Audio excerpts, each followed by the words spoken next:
Are you in a position where you're defined by your age and that's limiting you to pursue a dream or goal you want to accomplish? The More Than Your Age podcast is about having conversations with women who fully live their lives without being dictated or defined by their age. This is a space to encourage women who feel blocked to pursue a dream or goal based on their life circumstances. Welcome to the More Than Your Age podcast. I am your host, Erica Pasvar. Let's start living life fully and become more than your age. Before we get started with today's episode, I want to share something with you. One thing I've learned from hosting the More Than Your Age podcast is that so many women listening are in the middle of something, a transition, a dream they haven't acted on yet, or a version of themselves that they're still working on and hoping to become at some point. And while podcasts can be very inspiring, they can also feel a little lonely. If you feel like everyone else is moving forward and you're still trying to figure things out, I have created another space for us to connect. It is called the More Than Your Age community. It's on Facebook. It's a place where women share what they're working on, what they're dreaming about, and a way for all of us to support each other along the way. Inside the group, we go deeper on podcast episodes, talk about what resonated, and eventually I'll be bringing some guests on for special Q&A conversations. So if you've ever thought, I want to do more with my life, but I don't want to do it alone, this community is for you. Just search More Than Your Age community on Facebook. I'd love to see you there. Because, my friends, your age is not the end of your story. I want you to start living life fully and become more than your age.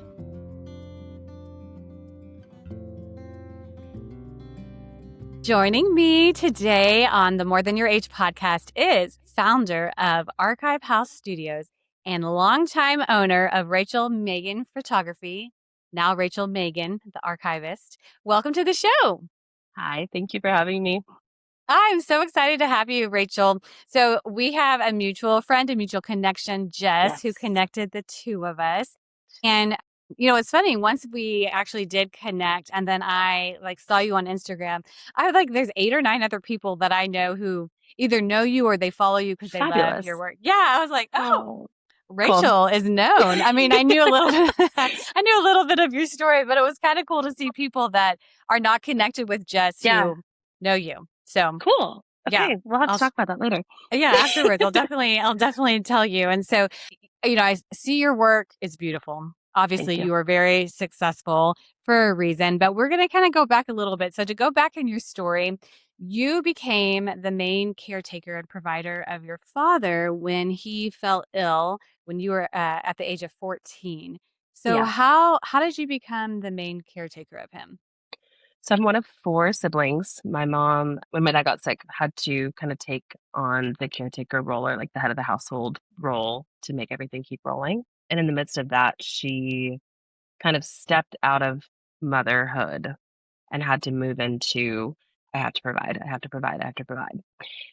But through that process, each of my siblings and I kind of assumed different roles in the family as a whole just to keep the ship running is kind of what we attributed as. We're like, okay, we're a ship and everyone has a job. And if no one does their part of the job, then it won't keep afloat.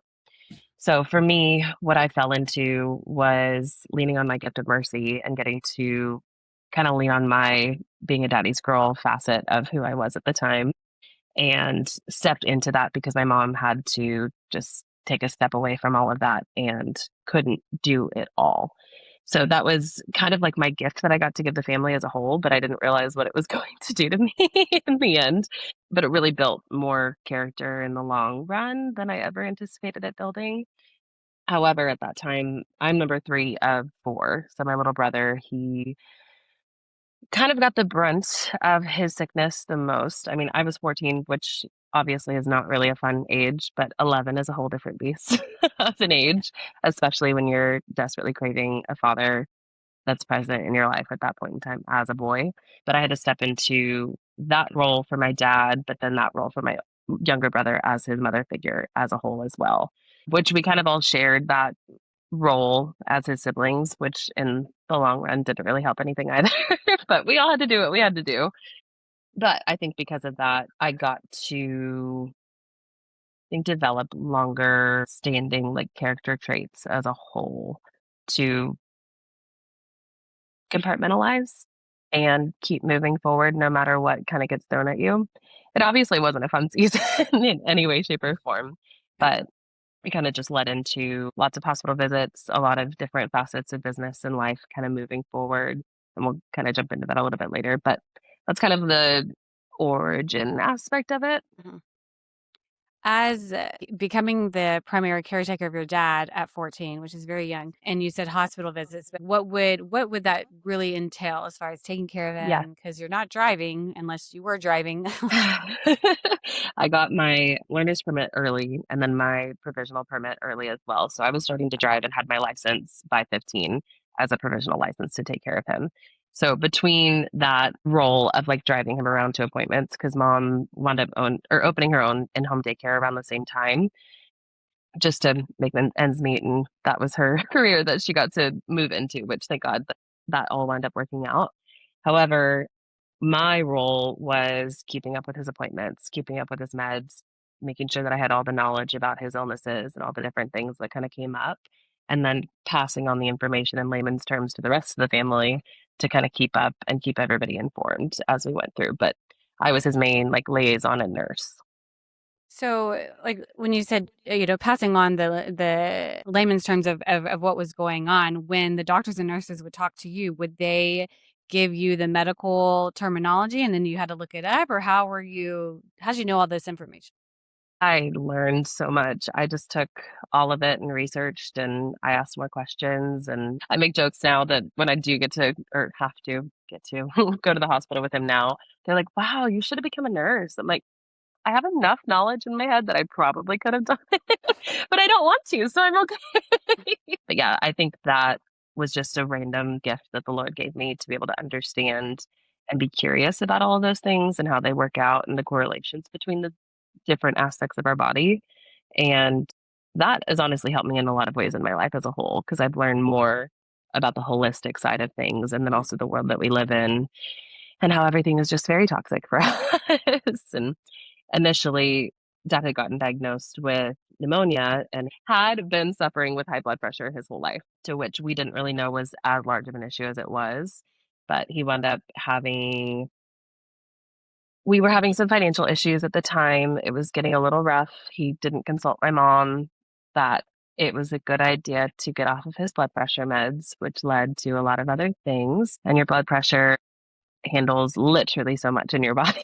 And we just don't think about it at all because it's just there. To which we also learned about like over the counter drugs like Excedrin, Tylenol, Advil, ibuprofen, and the havoc that it wreaks on your internal organs and how nobody really thinks about it. They're just like, I have a headache. Let me just go pop an Advil. So I think I learned a lot about that in that season. And it caused me to look at life a little bit more holistically because I had the firsthand experience of what life can do if you don't watch it properly. Yeah, absolutely. Now, I will get back to kind of where we were, but you had mentioned knowing the terminology and researching has helped you now for hospital visits. So he's still in and out of hospital or? Still in and out. We had a really beautiful season. So he was deep in the throes of his sickness all throughout my high school and college years. He wound up getting a kidney transplant in 2018, which was the best thing that we ever could have asked for, but none of us ever knew it was ever going to happen. He was told by every doctor that no one would operate on him because he was overweight. But being a kidney patient and someone who also struggled with diabetes and high blood pressure, he had congestive heart failure as well. His laundry list is just very long, and it was Yeah. just one thing after another after another. But when he got his kidney transplant, there was one surgeon in Dallas, and he was like, I'm operating on overweight patients because I want to give them a chance. Like, they're going to die if I don't operate on them. So let me give them a chance. And his surgery totally changed so many people's lives in Dallas, which is amazing. And we're really grateful for him. But when he got his transplant, they told us he could have anywhere from 5 to 7 really good years before things started looking a little bit different. And then in 23, he got diagnosed with what is called a BK virus, which is a dormant virus that lives in a small percentage of people that only attacks transplanted organs. Oh, So, just the perfect storm in every way. And that all kind of started coming to a head in 2023. It was over the summer. I was about to leave on a really long trip and he got diagnosed with that. And I was like, oh, cool. So dad's dying. Awesome. That's not what we wanted. We thought we got this gift. What's happening? But his doctors were incredible and are still incredible and have created a really long treatment plan for him and have gotten his numbers to a much better place to where they're not attacking his kidneys anymore or kidney. Because when you get a transplant, they leave the original kidneys inside and they just kind of shrivel up. Fun fact. And oh, then they just add the third one on top of that world and then they bypass the rest of or the other two kidneys, which wow. is very, very interesting. But that one kidney can function properly as long as everything else is functioning properly as well. So a lot of facets with that one. But now he's in a position where things are looking good ish, but we're nearing 7 years at this point. Or no, we just hit 7 in February. So every year, we like to call it overtime, we get just extra time with him that we never anticipated getting, which is a beautiful gift. And we celebrate Kidney Day every year. It's February 17th, and it's really fun. But knowing that this was a life that we weren't promised or expected to have makes life so much sweeter, but it doesn't make the in betweens and these wonderful flare ups not any simpler to manage. Sure. Yeah. Yeah. But we've gotten a lot of beautiful gifts and a lot of extra time with him, specifically just experiencing life monuments that like none of us ever anticipated him being here for. So he's doing a lot better. However, there's still like this very ominous what's going to happen. Either a miracle needs to happen and the BK completely goes away and we don't ever have to deal with it and he could potentially get a new transplant, or the inevitable happens and we don't know what that winds up looking like. But we're in the really fun in between right now. It's a lot because, like, you just said like 7 years, but then if you think about it too, I mean, it's been a decade, 15 years Yeah. since he fell ill and you started taking care of him and your Hmm. lives just completely changed. Completely on You its head. you said that you just were naturally gifted with the gift of mercy. Hmm. So you were the one to resume the to take on the responsibilities of caring for your dad. In addition to that, were there, also like, because sometimes you think, "Oh, the firstborn," that's like a firstborn just Yeah. because you're naturally that like, the firstborn, like, that's just what you Hmm. do because 'cause you're the first one. Were there, other giftings about you that, like, took on? Because with what you do for your business too, you have these leadership qualities. So had you noticed pre-14 other leadership qualities where you would take charge as well, or did it just kinda start? I would definitely say I did when we moved from, well, I grew up in California. We moved to Texas in '06. And my life in California as my younger, precious 10-year-old self, recognizing I moved when I was 11 to Texas. And knowing that my life in California as this super outgoing, very bright eyed and bushy tailed about the world as a whole, everyone is my best friend. Everyone could be rallied to become a group if I wanted to make that happen. I just always found myself being the magnet for a lot of things in life, in our church and in our world that we had. But then we moved to Texas and I lost a lot of that. We wound up moving to Texas to start a church. My dad was a pastor at our church in California. Yeah, long, long, long story with that. But when we moved to Texas, I experienced a lot of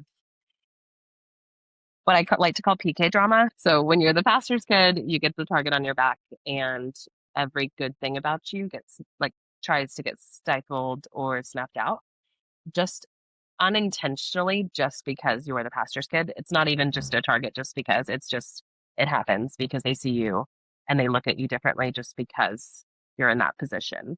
Sure. And so I walked through a lot with that in my world of like older women in my life at that time who were very clear about the fact that they didn't like my personality, they didn't like who I was and how I kind of led a room or I presented myself, how I was too loud, too much, too, you name it. The list went on. I laughed too loud. I stifled my laugh for years because of Wow. just, yeah, so sad. So, so sad.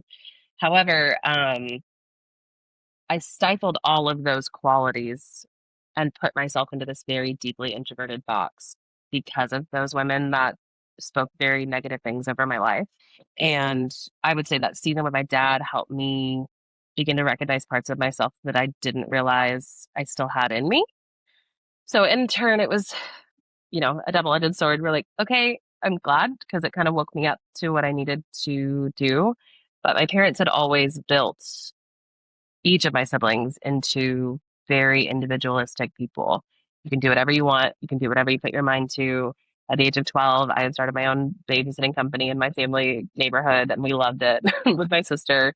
We charged $5 an hour. We were thriving. I had like 35 clients. It was Of, amazing. of course you did. Why Like not? $5 an hour. Come on. I know. I mean, back in '06, that was the dream. It was good. um, However, when throughout the church at that time, because we moved here to start that church, I would say my leadership qualities started building very quickly Mhm. in that world. I was the PK. I was on the worship team. I was looked to for what do we do next?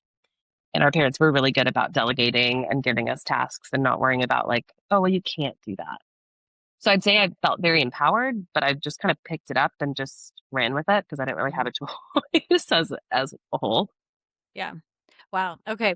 So very interesting about the women, the comments that they made. And it's so Hmm. unfortunate that the things that people say can really affect us. And like you said, it did for a Yeah. time. And then eventually, but Hmm. like, man, the words are so They're powerful, so which, powerful. yeah, Hmm. is convicting and encouraging and worries. It's like all these things. Uh-huh. You're like, "Ah." Okay, so when you were homeschooled, were you homeschooled before having to take care of your dad? Okay, so you were. Yeah. So you'd already been used to Yeah. that. So I was homeschooled my whole life except 2 years in California. My dad, right before we moved, was the principal of our private school at our church in California. It was like their launch. My grade literally started the school, and they just kept adding grades for my grade, which was fun. But they could only let one kid in for free tuition, and my dad was like, "Here, let's take Rach. She would love it. That would totally be her little world." And so when we moved to Texas, it was a whole different kind of homeschooling because we didn't have the backing of community of church because it was just we're moving to Texas and this is a really, really small church plant and we have no friends. So it turned into this deep, and we already had a deep bond during our childhood, but in our teen years, me and my siblings bonded in a way that most people don't get that gift of doing because we had the church, which we were all basically employees of unintentionally, but here we was. It wasn't my dad's church, it was our church. Mhm. And then we all homeschooled together. So we all had our little entrepreneurial ways of doing things. My older brother had a lawn mowing business in the neighborhood. Everyone knew the Hicks family. That was just our little world. And then we had the church. And then my mom eventually started her own daycare. And then people knew us from that as well. So very entrepreneurial in our family as a whole. We Mhm. love that facet of us. But my dad bred that into us. He was always the kind of guy that was the Renaissance man, like a little bit of everything. You never knew what he was getting up to, but he was making money to provide. And I think that model led me into so many other facets of my life. But yeah, that was kind of the backstory with my schooling. Mhm. So that you're doing the homeschooling and probably have to be pretty self-sufficient with it once you had to start taking care of your dad. And I know it changes as you get older as well. And Hmm. then you also take on 3 part-time jobs before even starting your photography business. So what were these part-time jobs that you were doing? Okay, so I was babysitting it was like full part-time hours, which is crazy, like a solid 15 to 20 hours a week, which is actually insane. And then I was working for a moving company part-time, doing either packing kitchens or like actual proper moving for like smaller moves. And then I also worked for a small business like cleaning company. I was the girl who ran her books and, organized her Excel sheets and did the things that she didn't want to do, which was amazing because it taught me more about back end business than I ever expected to learn. And then I was also a part time nanny for her son as well. I got my provisional license and was able to drive him all around way earlier than I ever should have. But even in that, I taught myself how to drive with my dad Wow. in the driver's seat asleep. Just like there was no option outside of Yeah. that. It was just figure it out, just go have fun. But yeah, definitely very, very interesting how all of those jobs even led into what I'm doing now. And it taught me so much about just the depth of hard work. And if you work harder, you make more money. And I love that facet of things as well, um, versus being like, oh, you work and then you work these hours and you go home. And I'm like, no, there's always like a or boundless level of money that you can make if you put in the time and the effort. Um, but then I moved into working at a daycare after that personal assistant job ended at the cleaning company, and worked for two different daycares as well as my business when I started that at 15, and then lost the or not lost, but stepped out of the moving company world, which was just funny. It's just my funny little one. I'm like, yeah, I was a mover. um, but it taught me a lot about moving and all of this, which is I'm really great. I'm grateful for that random skill because most people don't actually have it. No, they don't. Okay, I mean, I'm so fascinated by everything that you were doing at the age of 14 and 15 and all Hmm. these skills that you were learning. In addition to that, you're homeschooling, you're also caring for your dad. Yeah. So your teenage years were not like a good majority of teenagers. No. And because of that, because of what you're seeing happening to dad, but then also you have a faith system. Hmm. You mentioned you're all working for the church together. Yeah. Um, and you're seeing what's happening to your dad. Did you like how were you was it just like we got to get stuff taken care of, or did you struggle with like God, why is this our lot? Like why is this happening to us when I don't get to have what everyone else is having? Oh, for sure. I think they both lived in the tension with each other. I was so angry at the Lord for so many years and had not like a small season in my end of high school years. So to backtrack just a little bit, I wound up actually dropping out at the end of my sophomore year and didn't finish school. So my high school years look a lot different than most people, but it was something I was super ashamed of for a lot of years because I'm telling you, when you're a high school dropout and then expect them to respect you the way that they respect someone who has a college degree, a master's degree. I'm like, I don't even have a GED. Look at my life and look at what I was able to build despite. But it was impossible to build all the things I was building and maintain school as well. And now looking back, especially with a recent ADHD diagnosis, I was like, that's why I struggled so hard in school. I'm a terrible test taker. I don't love not hands on stuff. And if it's not something I'm super passionate about, it's not going to stick up here. Oh, cool. Yep. We'll cut that out. It's okay. Don't worry. It's fine. It happens. When that season was happening, we wound up closing down the church after his first main stroke bit that wound up happening when I was 14. We opened it back up for 6 months. In that interim period, we started going to Gateway. And that was my first little like rejoining of a new like society or like community as a whole. Obviously, Gateway's huge. It's a whole different beast of a world, obviously. But that was the catapult for a lot of things in business, even of not even realizing the network and community that I was being given by getting to be a part of Gateway and being in that world of people. And so that really set me into a different world because the mega church world versus small church plant world obviously have large pros and cons to them, but I was craving connection and community. However, even in that time, I wasn't living a normal teenage life. So these kids who I was in youth group with, who I was like, I finally have friends. You guys don't get me. You know Right. nothing about my life. You can't look at me at the time I was going to Gateway First Go. And we were super duper poor because dad was sick. Mom was barely working. We were all just trying to make it work. I was working so that I could put you know, buy my toiletries and do the things that I wanted to do because we had no fun money. That wasn't how it worked. If you wanted anything, you made it happen and you worked for it. But through that, I think it set me into a different mindset of I have to do this on my own in order for it to work.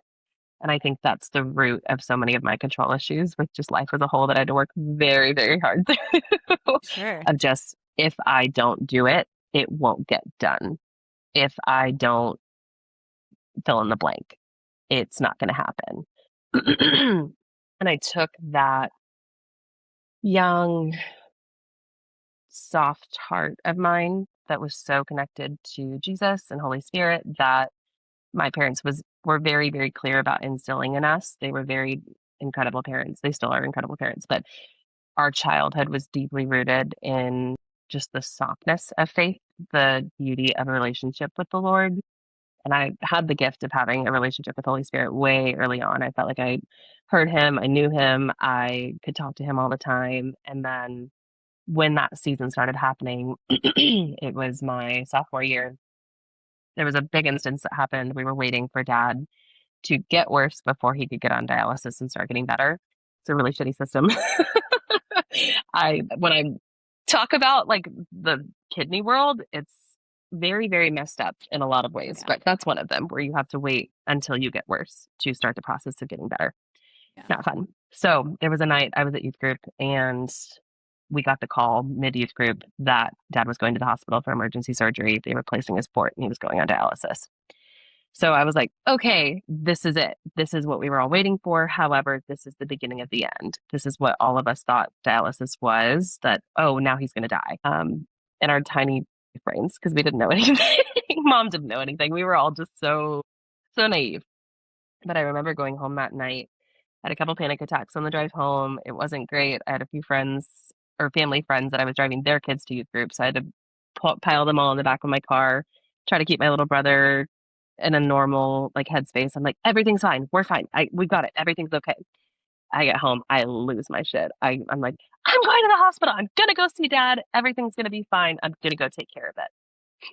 As if I had so much like pull as a 15-year-old, but here I am. Maybe I was 16 at the time, but my mom looked at me and she's like, you don't look okay. Like, you're not okay. You're not going to the hospital. I don't trust you behind the wheel. And I'm like, no, it's fine. It's fine. She's like, go upstairs and go, like, just go rest. We'll go to the hospital in the morning. I was so pissed at her. I was like, you can't keep me from taking care of him. Like, I'm the one that takes care of him. Like, I've got this. This is my responsibility. Like, I've been there for every other hospital visit, blah, blah, blah. She's like, you're not going.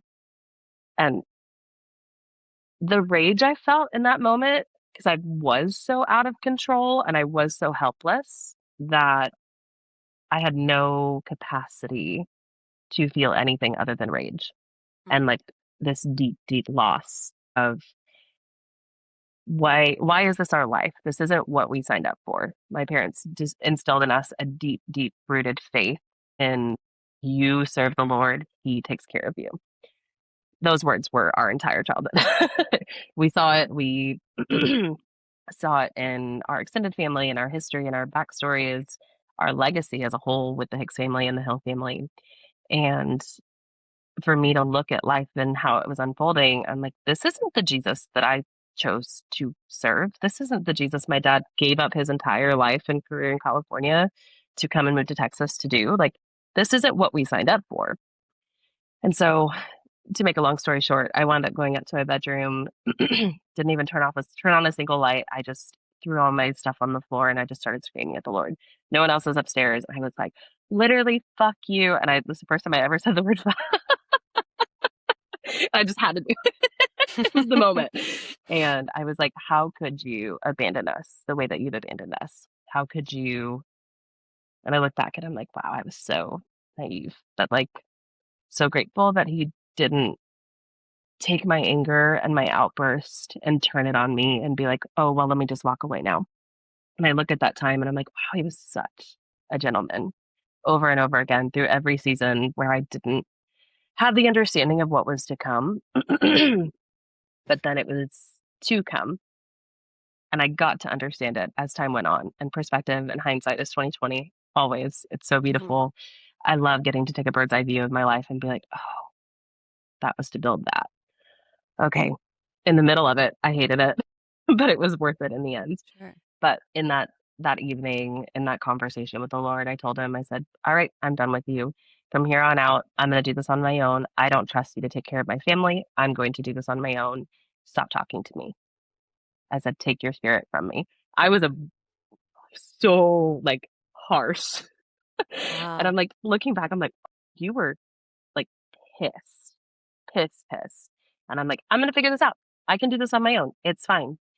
And literally the moment of feeling his presence completely leave the room, like, I can feel it so tangibly. I Oh. haven't talked about that in a long time, but it was about a 6-month period where I didn't have access to him because I didn't want it, and he stayed away, and it was so pivotal to my faith journey as a whole and what I do with my life as a whole, to where when I decided to pull back and come back to the Lord and realize that those 6 months, as much as they were just 6 months of my life, they were the longest 6 months I've ever experienced. I had never felt the depth of so much despair than I did in that season. And then the weight of heaviness of the world and sin and destruction as a whole, not to mention I had just started my business a couple of years before that, and he was still blessing my business even in the midst of that. And I'm like, "Why am I thriving with business, but my internal world is so demented in every way?" And I went to actually Gateway had a teen Kairos at the time. It was a freedom ministry event that they were doing for teens. And I wound up going. I had a church leader at the time. She's like, "I booked you a ticket for this event." I'm not going. She had no idea. And at this point, it's funny as I go back and I tell this story, and I wound up telling it to my mom later. She's like, "I had no idea. Like, you faked it. So you're such a good actress. What the heck? Like, no one knew. You went to church. You still served. You were on the leadership team. You were doing all these things." I'm like, "Yeah, but I couldn't give two shits about the Lord at that time. I wanted nothing to do with him. I wanted everything to do with doing it on my own." And it was so dark. But that conference, the Lord kind of came back to me in the midst of worship. It wasn't an altar call, it wasn't anything else. I was literally sitting in the pews and I was crossing my arms and I was so mad. And they like didn't let you sit with your friends, so I didn't have to pretend, which was so nice. So I was just sitting, just like sitting there with my arms crossed. And I just felt the Lord speak to me. And I'm like, "Oh, I know that voice. Crap. Is it time?" Okay. And I remember just the feeling of just so much weight being on me, just the heaviness of life as a whole. And also, we were very unsure if Dad was even gonna make it at this point. I was in the process of like, I'm writing his eulogy. Okay, cool. Like, is he going to make it? Pre-transplant, pre-everything. So it was just the thick of it. And the Lord asked me, he's like, "Hey, Rach, are you ready to come back to me?" And those were just like his simple opening words. I'm like, "I don't know, maybe. I'm still figuring that out. I don't know if I trust you right now. I don't know if you're worth being trusted. You haven't proven yourself." He's like, "But haven't I? Do you feel like it's easier without me or easier with me?" And those words, they sat with me for years after that, where I was like, no matter what, I'll still have this foundation of recognizing that growing up in the church, I had the gift of knowing that, I was backed by Jesus in every way, backed by faith, backed by my parents' faith, backed by mine, whatever.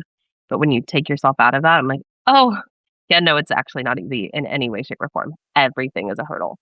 But to speed that up, basically in that season of life, the Lord really used that one evening, that one day to catapult me in every other season of my life from here on out. And it was, will you choose to, one, forgive your dad?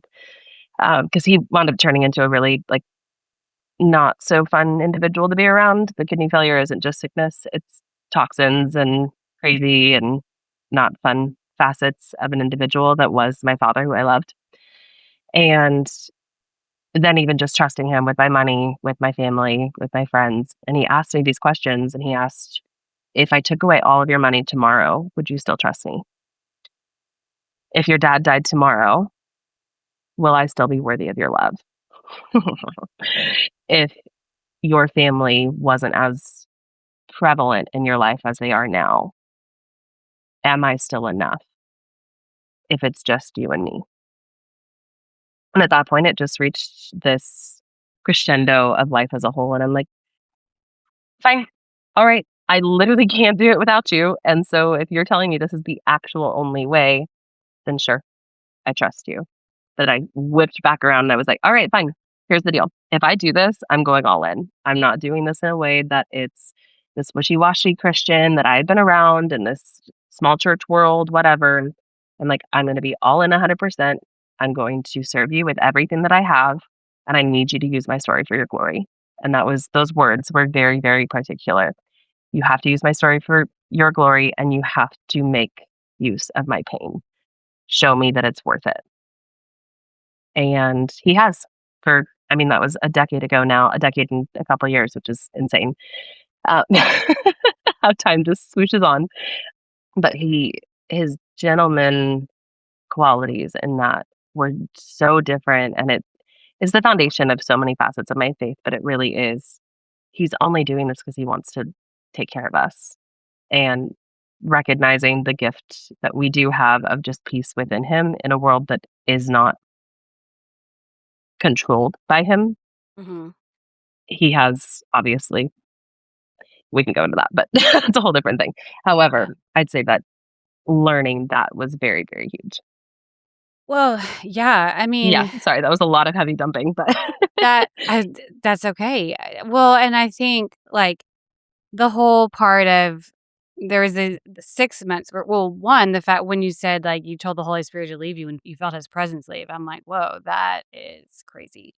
And you had your business and you said, like, you were thriving, like, you were still making money yes, and, you in your mind, it was like, "I've got this. I'm doing this. I'm taking" yes, because you're thinking like, as I'm listening, I'm thinking, "Okay, if you're, like, punting the Lord in this season and your business is thriving, it's so easy to say, like, 'Look, this is all me. Like, where's God? Like, mhm, God's not helping. He like, my family is suffering and all this is suffering, but my business is thriving, and that's the thing I'm yeah, in control of.'"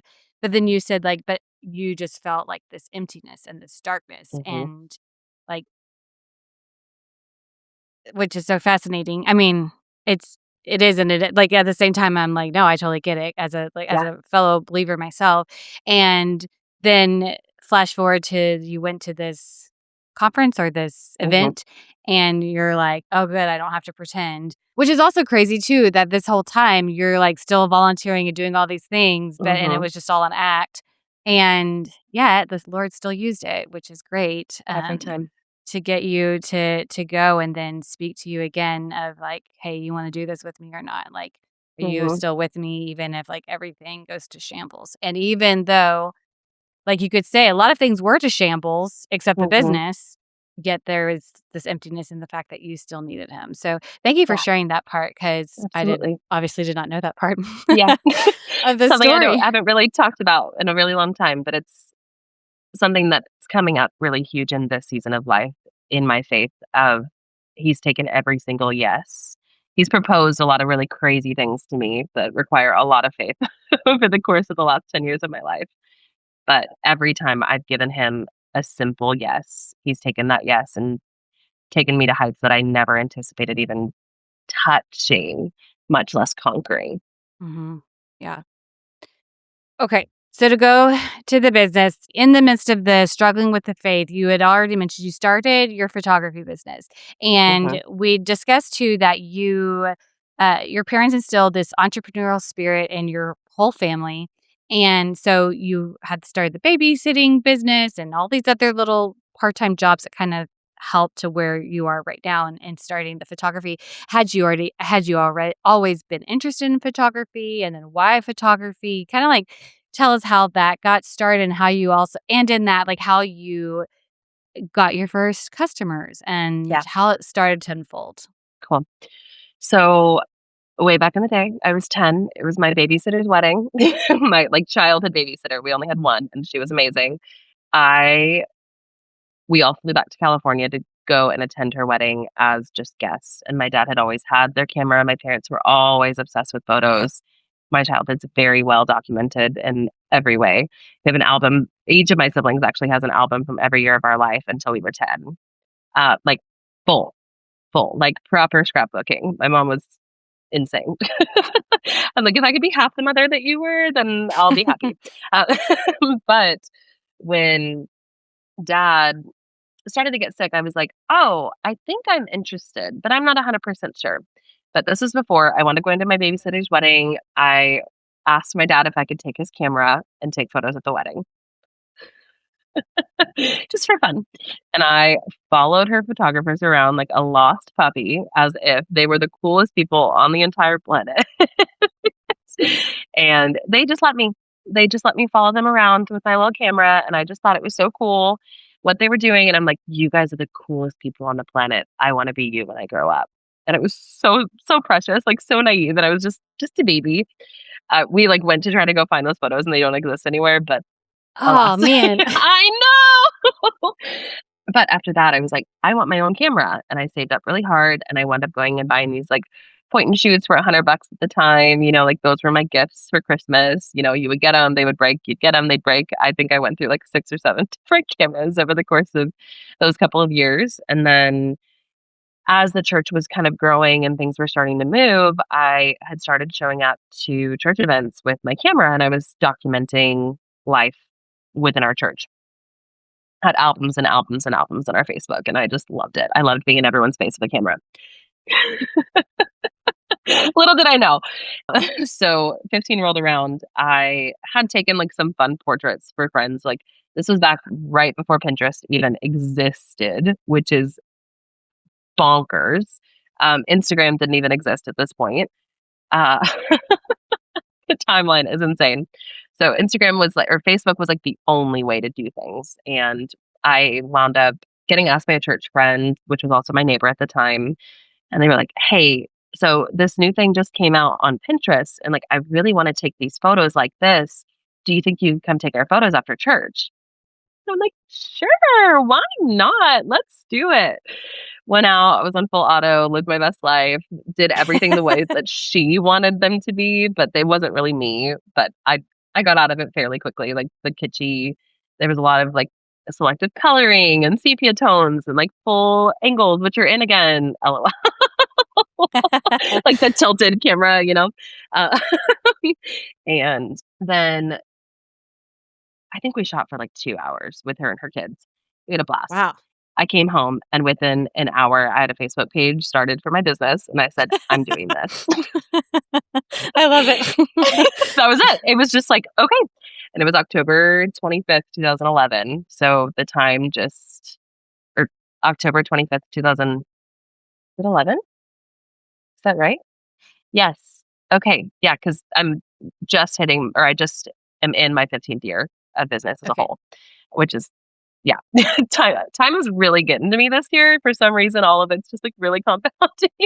I'm like, oh, 15 years is a long time.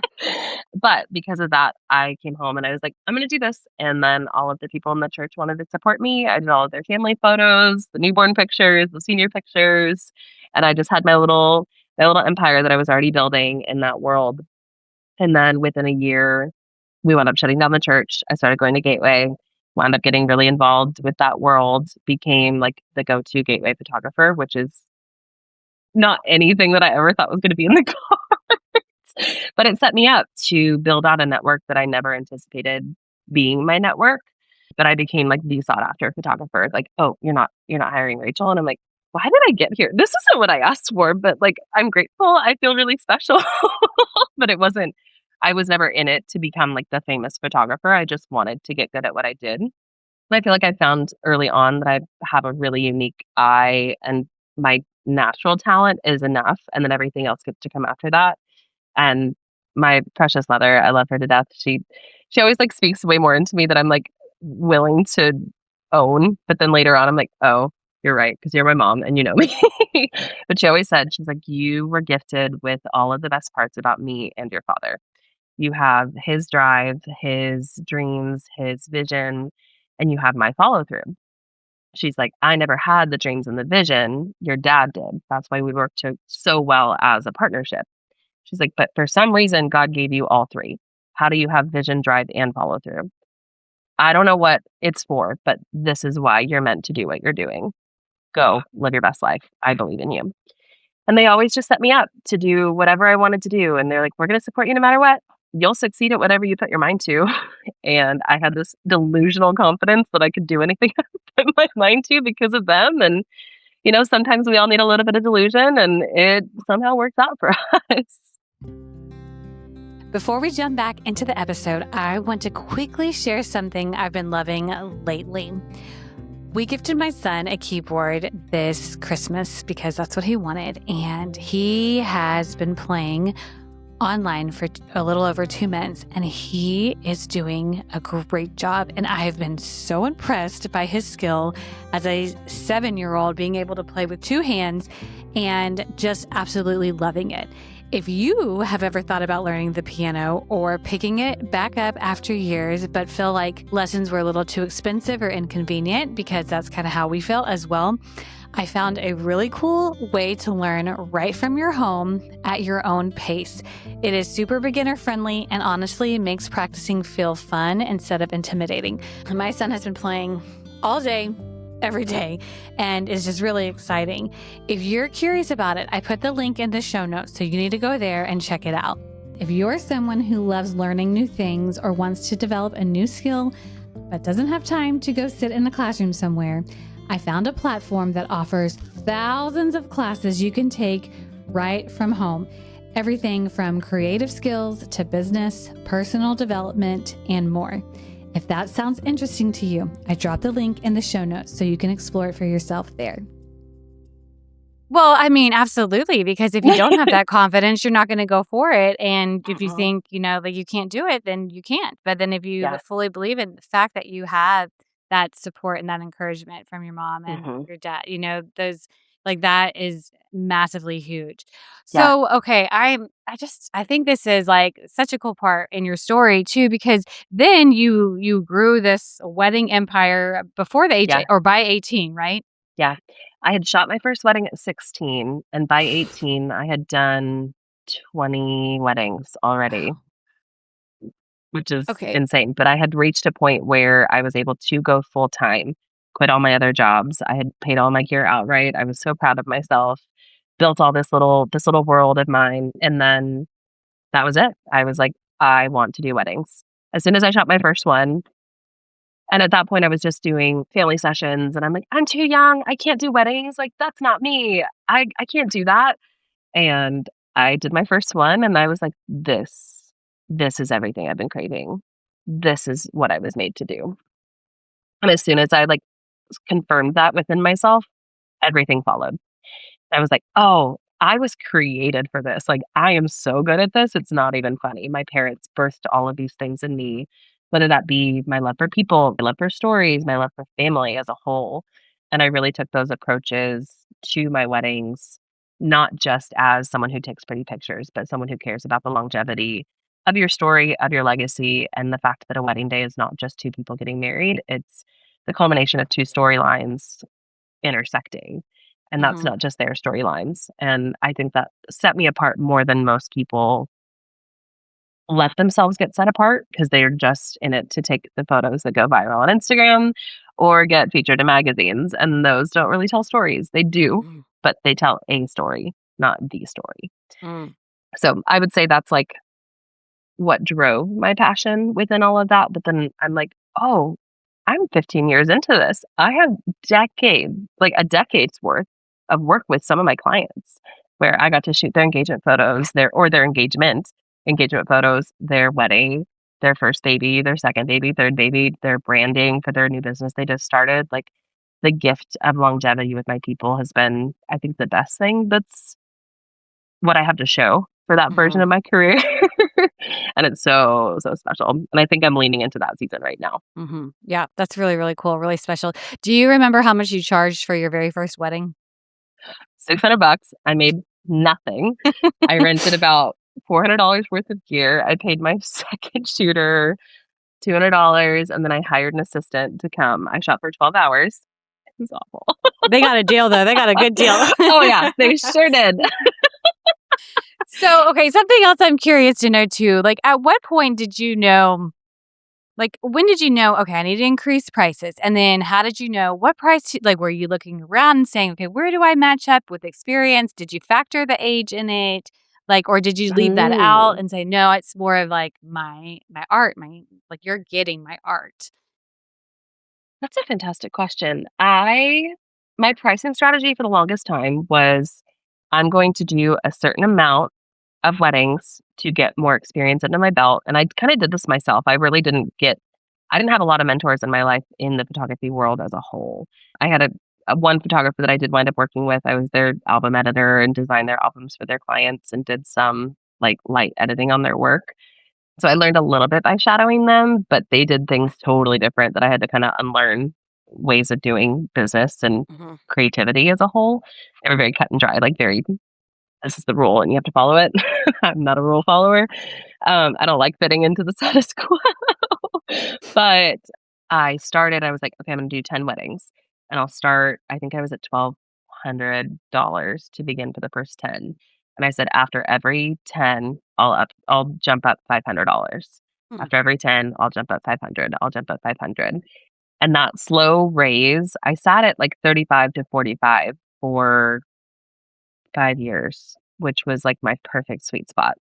I love the upper middle class, like, the ones who really cared about the longevity of their story being documented and not just me being there as a cheap option, but setting myself apart just a little bit more as, like, "You're gonna get me because you want the experience, and you want to be my friend, and you want me to be integrated into your world." And a lot of photographers weren't really doing that. It was just very, like, turn and burn, I don't care, like, just get me as many clients as possible. And then I had my biggest year in 2017. I shot 44 weddings in 1 year, like a Oh. crazy person. It was a lot, but it taught me the most about, like, my total capacity. I'm like, Mhm. I did that, and I was 21 years old running a full-fledged business at that point. Can you Like, share how that much you was made that year? yeah, I think my gross was 145. Wow. Mhm.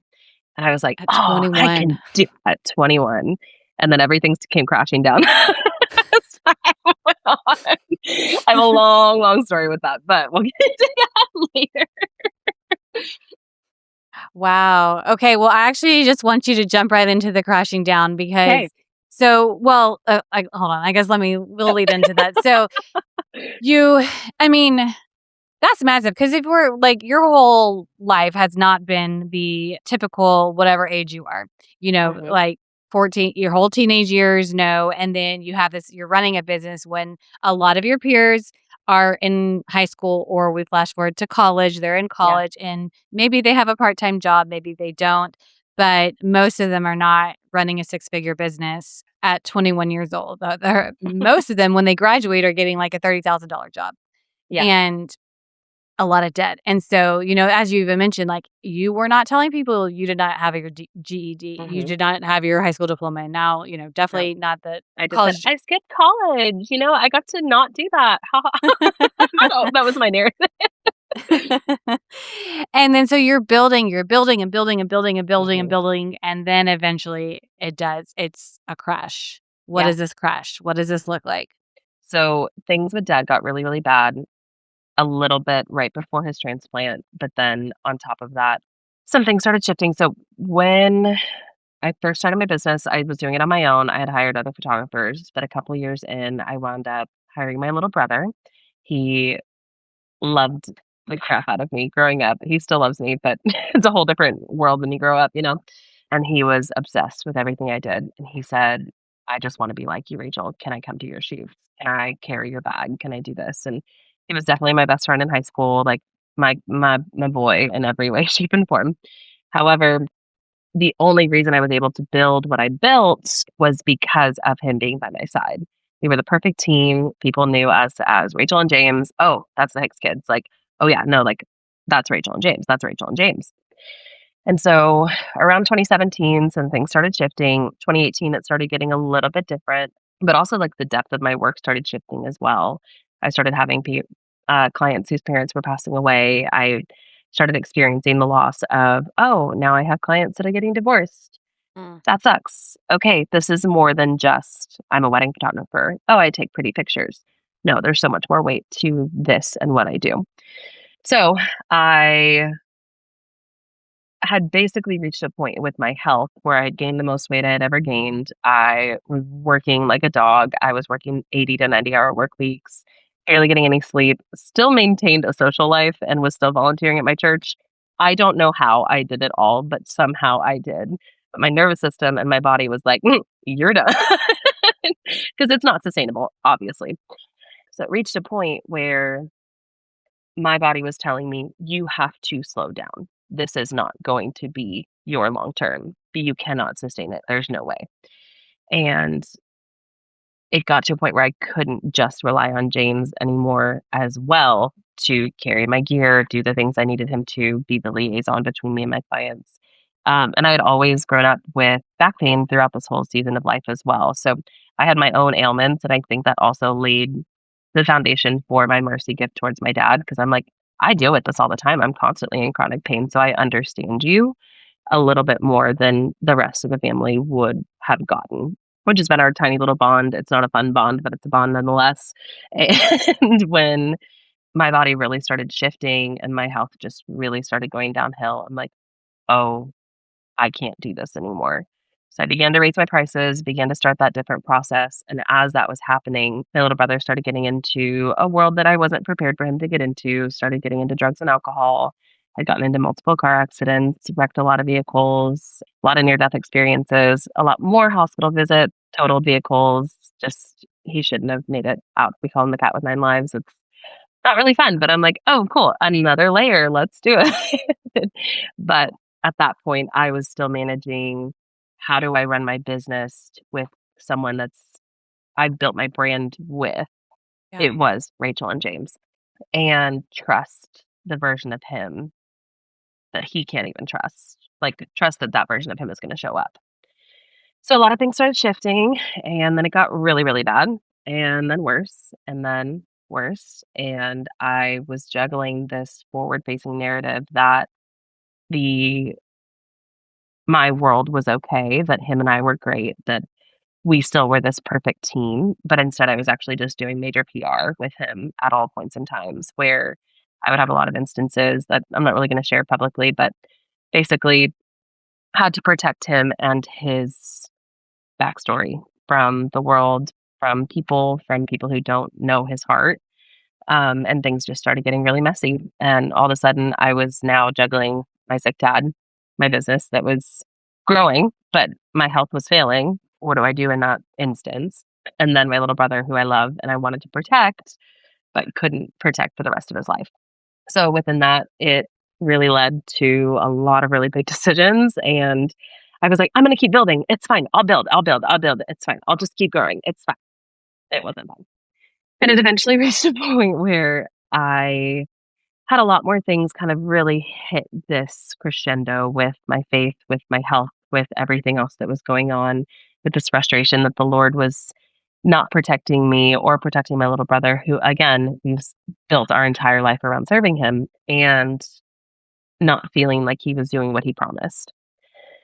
To which wound up starting therapy in 2019. It changed so much for me and really began a very, very long journey where I got to dive as deep as I ever could have dreamed of into my inner world that began with this still like deep frustration of I told the Lord I trust him. I told the Lord I'd do this, but it doesn't mean that I'm okay. I still have a lot to work through. And then things at the church just really got really messy with my little brother as well. And I'm like, screw the church. Okay, let's figure this out. I don't hate Jesus, but I hate the church. Mm. How do I go from there? Where do we move outside of the world of organized religion? And all of this was intertwined because my network, my client base was the church. And there was no separation in those worlds for me. So it really changed everything. However, fast forward, 2022 hit, things were starting to look a little bit different. I had made it through COVID, by the grace of God, it was miserable. We can just cross off all of that. Everybody knows how miserable it was. And somehow crossed over that hump. And I was like, I did it. Okay. So I had just reached a point, like 2019 was like the peak. Like, I can do it. We've got it. And then the crash happened. And I'm like, oh, I have to rebuild again. I was like, can anything be easy, Jesus? Like one thing? No. Like, no? Okay, No, I cool. can't. But in the end, that resilience that it brought to me is allowing me to do what I'm doing now. But I reached a point where 2022 hit. I wound up going on a 30-day sabbatical, took a long break. Things were starting to get really, really rough over the summer with my little brother.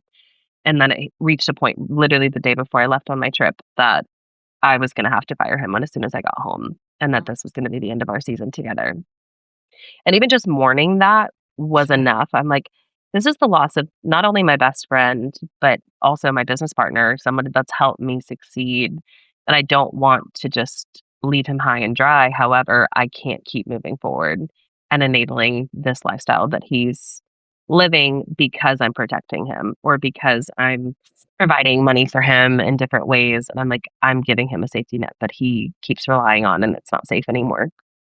But as I went on that trip, it was so beautiful. I got to go with a group of friends. We went to Greece, Turkey, and then I did 7 days in Italy by myself in Venice. And it was a dream. And at that point, I had solo traveled quite a bit in the States, but really hadn't done a lot of European travel by myself. Everything was just with people.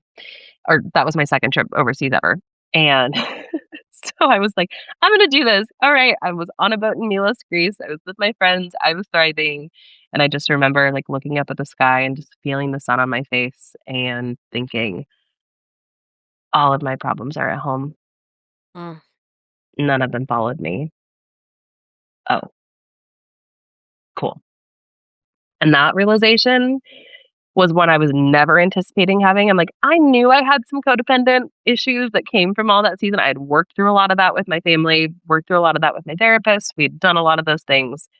But that full separation from me and my life as a whole was this breath of fresh air that I needed so desperately. And then that moment spurred everything. It was, I need to chase this for just a little bit. Well, it was not even I have to find, it was, I need to give this version of myself space to exist. And I'm so glad that I did. The greatest decision I've ever made in my life. But I came home and I was like, I'm moving to Greece. Did I move to Greece? No. But I like to forget all my family with that. They're like, you're going to just leave and never come back. I'm like, maybe, who knows? I don't know. Just throw it all away. But it was tempting because at that point in my life, I'm like, everyone's needed me for everything. And this was the first time no one needed me. I just got to be Rachel. I just got to do what I wanted to do for the sake of wanting to do it. Or this brings me joy. This brings me peace. I'm going to do it. Oh, wait, I have to go take care of dad. Oh, wait, I have to stop what I'm doing right now and go help this family member or whatever, this friend, and bend over backwards. The list goes on. And that a lot of that was enabled by me. I didn't have boundaries set in place at that point in time. And I grew a lot in that of setting healthy boundaries and not just setting a wall up and being like, don't ever talk to me again. That's not a healthy boundary. That's just a wall and a shutdown.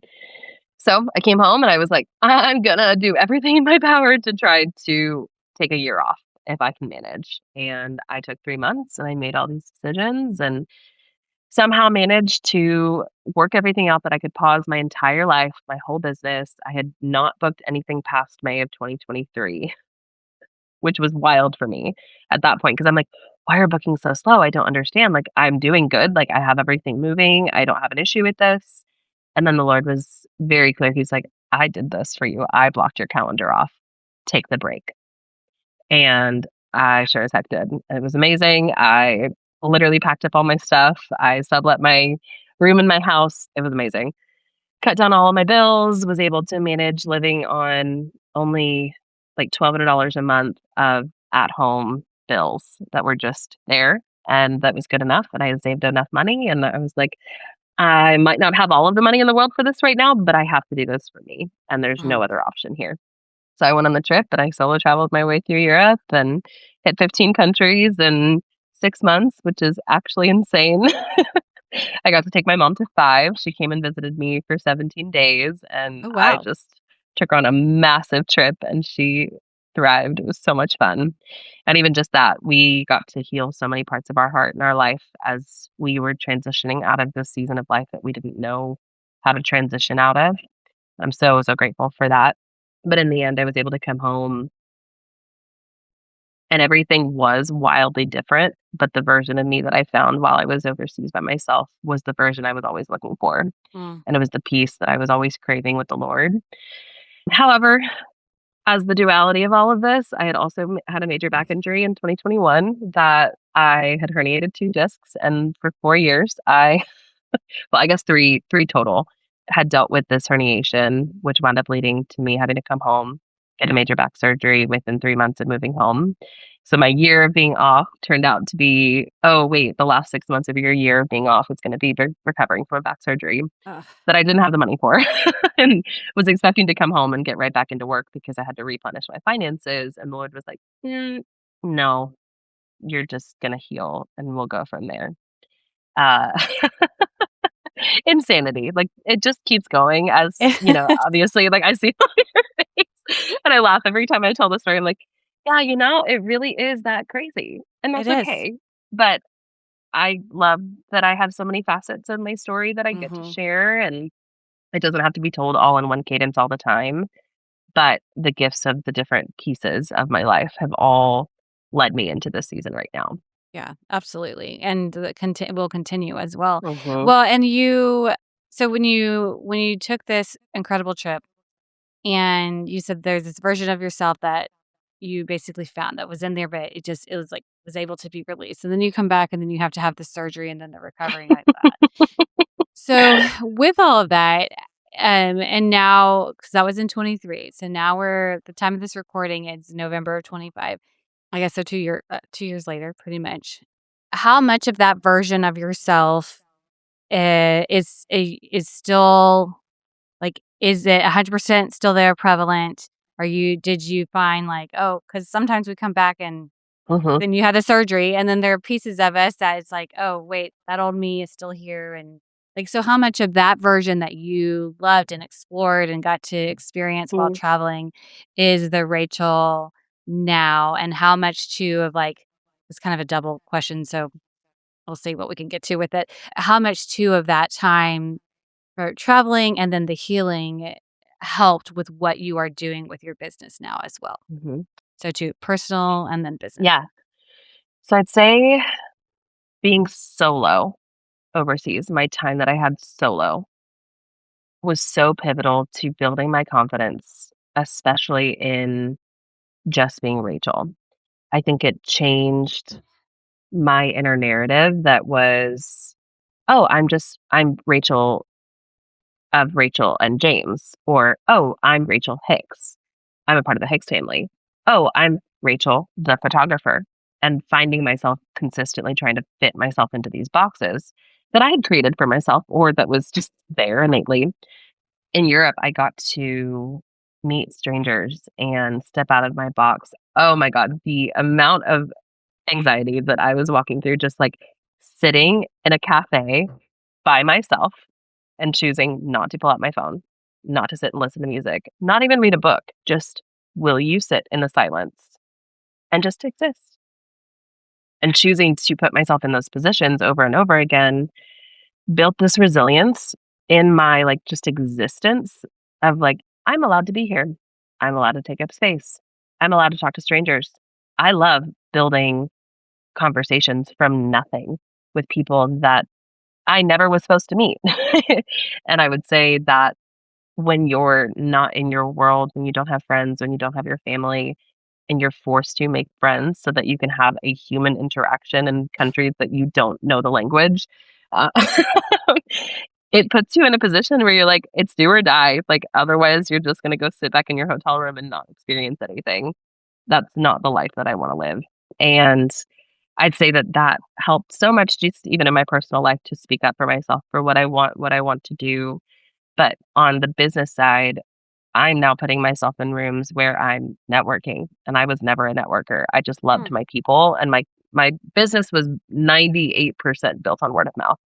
and experiences and in-person relationships that I had built even through the wedding world. But I never really networked in the business world of weddings, which is now a whole different industry. Uh, but I'm putting myself in these rooms now where I'm like, oh, this isn't scary. I'm not nervous. I should be. The old version of me would have been. But Mhm. now I'm totally okay taking up space. I'm totally okay showing up in these worlds and being like, yeah, I've done this. I actually have the credentials. I might only be 29. However, I'm worth being in this room Mhm. and I have a lot to bring to the table. And I think that is the biggest takeaway that I've had from coming home from Europe, because the version of me before still had just enough imposter syndrome that it kept me stuck. Mm. And then I watched how people looked at my life and they're like, you did the bravest thing that all of us are craving to do, and you actually did it. I want to know more. And then all of a sudden I got positioned as someone who did brave things and took risks that most other people aren't willing to take. And I Mhm. think that in and of itself, and I'm still in the process of building out what this winds up looking like as my future. But the thing is, I don't have to worry about it because Jesus has it, and I just get to exist in it, and it's really fun. Scary, but fun. But I'd say that in and of itself is enough. And I would say I'm a 90% of a changed individual since Mhm. coming home, because I got to shed what needed to be shed, the baggage, the friendships, the different family situations that needed a long break and then a sever to get rebuilt in a healthy way. It was really, really tough coming home, and those first 6 to 8 months were really lonely and not fun at all. And I was prepping for a back surgery, and I'm like, am I gonna be protected? I'm literally the least financially safe I've ever been in my whole career. And I think that even leads back to 17-year-old me, the Lord asking me if I took it all away financially, like, would you still trust me? Mhm. I'm like, yeah, sure.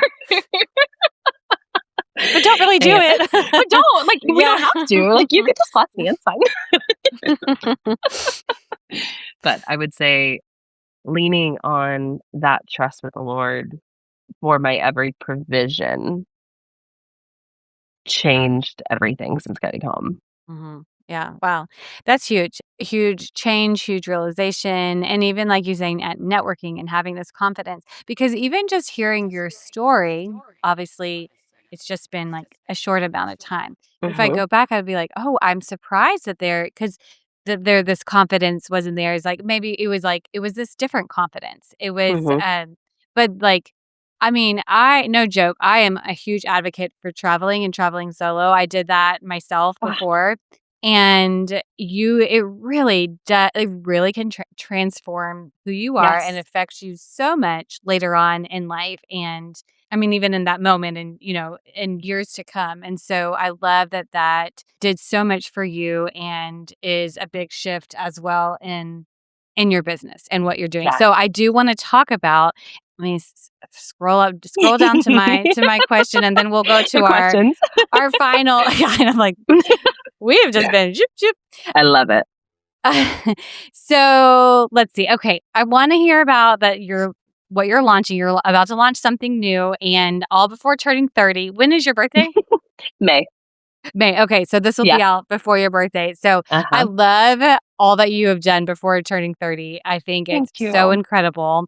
So it is a fully loaded creative hub and ecosystem with a flagship location in Denton, Texas. Hey, Denton. Archive House Studios. It will be a membership. I'm going to just give a little bit of this Yeah. info. It'll be a membership based experience for the small business owner, the dreamer, the creator, and those dedicated to building something bigger than themselves, Mm, hosting small events for now, mhm. photography studios for conceptual spaces and editorial shoots, and a full service podcast recording space in house. Well, hey, how'd you come Uh-huh. visit that? Uh-huh. So, why create a space? Why Denton? I want to hear what you can share now, knowing that your episode is probably going to be released after the new year. So, you might be able to Perfect. share a little more Great. information. So as my world started shifting and I'm like, what do I do if I'm not doing weddings with James?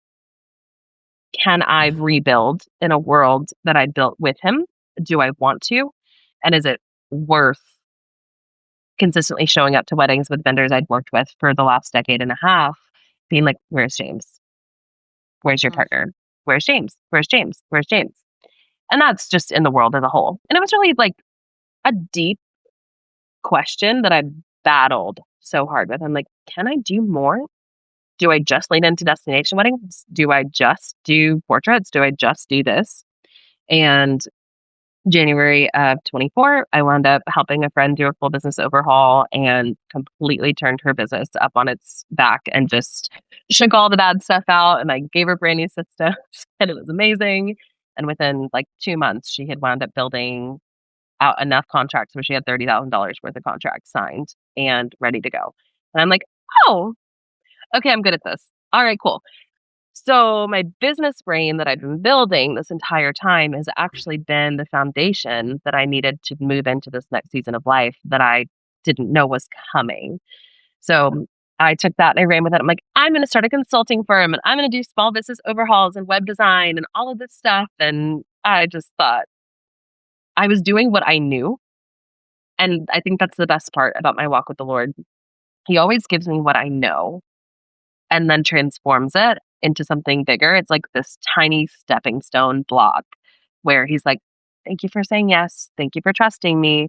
I'm going to take what I'm giving you, but like, I can't give you the big thing because you'll freak out and you won't do it. But like, I'll give you these tiny steps that lead you into the big thing. And then you'll look back and you're like, oh, it wasn't a waste. I didn't actually lose that time. It built what I needed it to build. So I was full-fledged all summer building out a full-fledged agency, doing marketing, consulting, web design, blah, blah, blah, blah, blah, doing the thing. Built out all the branding for it. And I waited for a year and a half through this back surgery and everything, like trying to build this, trying to build this, trying to build this. And everyone in my life, I actually lost quite a few friends over it where they looked at me, they're like, why would you choose to walk away from what you're good at? You built this, just rebuild it and make the money and live your best life. I'm like, that's not what I want. One, it almost killed me. Two, my body cannot handle it anymore. I beat it to a pulp and I have to rebuild. And I don't want to spend the rest of my life on my weekends living for everybody else's lives. And I was like, I'm grateful for the season that I had within that world, but I want to respect my future family, what that winds up looking like. And I've gotten to be so much more present for my nephew's life, who got born, or he'll be 2 in January, got born. Don't mind me. And through that, I was like, okay, I'm going to set something up to where I can do weddings for the people that I know and love that are in my world that have waited for ages to have me as their photographer, but not have to do it for the sake of making a certain dollar amount for my year. I don't want it to be my main source of income. And I told myself that when I was 16 years old. As soon as I realized that I loved this and I was passionate about it, I told myself, I said, if you ever get into it just for the money, get out. And I set that for myself. I'm so proud of myself for doing that. I had no idea what I was getting into, but I set it and I let it be my deciding factor for every single move I made in business from there on out. Am I doing this because I'm passionate about it, or am I doing this for the money? Is this a cheap marketing ploy, or am I doing this because I'm deeply embedded in what I do? And that's really just been the whole of business for me as I've been moving on. But I I got to a point where I was like, all right, I'm going to do destination weddings. I'm going to do the consulting. And all of that kind of got flipped on its head. I had built out a fundraiser / soft launch in September of this year. So this is like fresh that all of this is happening. And I love Facebook Marketplace. I'm obsessed with it. It's just my like secret guilty pleasure. I loved Craigslist back in the day too. So like, it's me. I'm a huge thrifter, love vintage antiques, and it's just the deep parts of who I am. And I was on Facebook Marketplace and I was just scrolling and this building showed up on Facebook Marketplace out of all places. And I click on it and I look through it. I'm like, I know that building. I've walked around that building. I grew up 20 minutes from that building. I was always on Denton Square. I always had this deep connection to the Denton world. Grew up going thrifting in Denton. I spent all of my time with my little brother in Denton. I loved Denton. And then moved to Grapevine, lived there for 9 years. It was a really sweet season of my life. And then in April of this year, I wound up moving home with my parents as a major transition. I'm like, I'm going all in with this agency work, with this whole world that I'm building. I have to rebuild my finances after being out for the 10 months that I was with my surgery and recovering from all of that financially. I'm like, I'm going to take the quickest route that I can to success. And that means giving up all of these like late 20s expectations that I had for my life. I'm like, I'm going to own a house. I'm going to do all these things. And I'm so glad that I don't. Like, all of this stuff is working out the way that it should. When I found this building, I'm going to schedule a meeting just for fun, just for fun. We went and I walked in the doors of this building I'm actually sitting in right now. And I just felt this peace as soon as I walked in the door. I'm like, oh, oh, this is it. Okay. All right. And I had a dream of opening my own studio for a long, long time. I'm like, it's a fantastic business venture, blah, blah, blah. Like, oh, cool. It's a done and one and done. I don't have to pay for studios. I can just run it from afar. And that's like another passive income stream for me. Little did I know that everything was going to transition into this season. And now I'm building this empire, like a proper enterprise that has so many facets that my brain and all of the facets of my dreams, of my passions, of my gifts as a whole, especially my network of people and the gifts that I do have of connection and loving on people, and all of that culmination is what this is now with Archive House. And I got the name earlier this summer, and I was like, okay, well, and it for the actually no, it wasn't even this summer. It was in August. Yeah. I was just running on Rachel Meagan Co. because I'm like, oh, I everybody knows my name. It's fine. I'll just rebrand. Never in a million years did I think I was going to have an actual brand name other than my name because I'm like, everybody knows me. It's fine. And now I have 4 employees as of last month, which is insane. Wow. But then Archive House came to be, and it started out as Archive House Agency, to which I had began to hire people to help me build what I was building. And then it turned into the studio space that they came back and they gave me the numbers. And I'm like, I think that's doable. Like, I can fit myself into all of these areas. I can dream in this space. It's a 3-level or 3-story building right off the square. So literally the most prime real estate in Denton. It's insane. The light is gorgeous. We're going to be doing multiple like creative rooms and co-op facet of things, just like hosting very intentional events and experiences that people can come in and actually be a part of something outside of the world of the internet Yes. because it's not fun out there, but really get to support the creatives in my life and in my world and show them that they can also have a home that they create in, and getting to feel like you have ownership of something versus just renting a room for an hour or renting a space for a small little bit, and really feeling like you're a part of something bigger than just that. And plus, I love design. I love art, obviously. That's embedded into who I am, and getting to experience the architecture that I did in Europe and the longevity of art as a whole that I got to experience, like deeply taking in. So inspired by so many different things, so many different countries. I could go on and on and on and on. But really leaning that into bringing that feeling back to the DFW Metroplex for me, and the way that it felt like I could just have experience after experience after experience. And so many worlds got open for me while I was there just by being a traveler. And I want to open that feeling up to the people that are a part of our world within Archive House. I love it. And, it's cool because Denton is really a great spot because it's such an artist community in general. And you, with your network too, people will just be coming all over to participate and be a part of that. I think that's awesome. It's so fun. And our end goal is to place an Archive House in every major hub in Texas, which is insane, but I love it. We're big dreamers over here. Great. But really leaning on the boom that Texas is heading into right now. And if I can position myself as a safe space as we boom, especially as things turn into a major tech race as we go, I think I'm positioning myself in a way that I can provide stability in the midst of all of this change, and a place of community and real life that we get to do, and the nitty gritty of being a business owner in this day and age, because it's a whole different world than what it was 15 years ago. It's like, oh, I have a camera. This is great. I'll start a business. Which is still huge too. It is. It's Yeah, still, it is. it's, I'm not minimizing it. It's just, it's all gotten to be a whole different world that I'm I know. expected. It's so cool. Well, I just love, like, you have done all of this before 30. Like, Mm-hmm. that's a really big deal. And, you've experienced some really hard things, still experiencing hard things. You're in the midst of it all Yeah. and you've learned so much.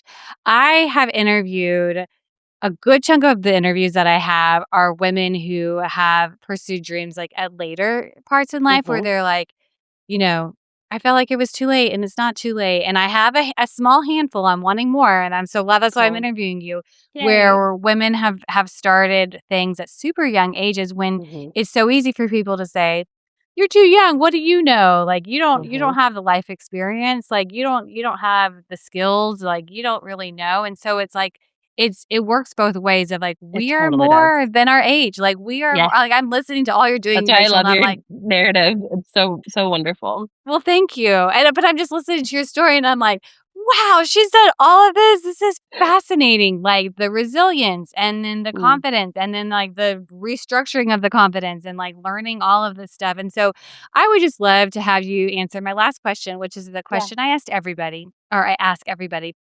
So if you could encourage one woman who does feel blocked to pursue a dream or a goal based on her age, whether Mm. she's later in life, but I'd love for you to speak to our younger ladies too. Mm-hmm. You can speak to both of them, but they feel blocked due to their age or life circumstance because you also had a life circumstance still Yeah. in it. What would you say to encourage her? Mm. I saw this question earlier and I'm like, how do I answer this in short words? But I think that's the beauty of this being at the end of the episode because you can see my story. You can see what I walked through, what I chose to overcome. Obviously, the easy answer is, hey, Jesus is really good at that. If you lean on Jesus, he will show you that piece that you need to take the leap that you need. However, my favorite part about this season right now is this beautiful, beautiful, even just words, like feeling that the Lord has given me of there's no dream that gets wasted. Mm. He never gives you a dream.